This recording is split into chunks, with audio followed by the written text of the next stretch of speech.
You ask Tiger to calculate. This deals with finding the midpoint between 2 points.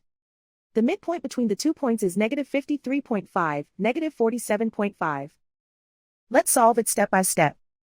Plot the 2 points and calculate the midpoint using the formula. The coordinates of point 1 are, x1 equals -32, y1 equals -91.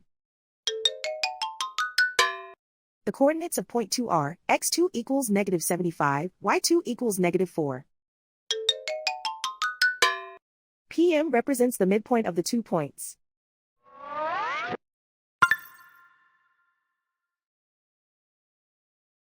Use the x values in the midpoint formula to find the midpoints x. x1 equals -32.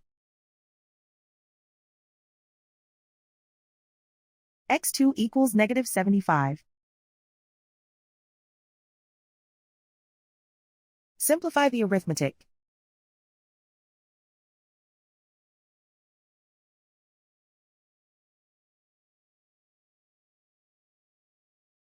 Use the y values in the midpoint formula to find the midpoints y. y1 equals -91. y2 equals -4.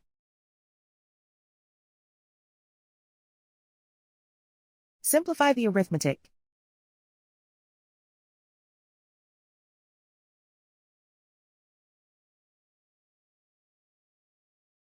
And so, the midpoint is -53.5, -47.5.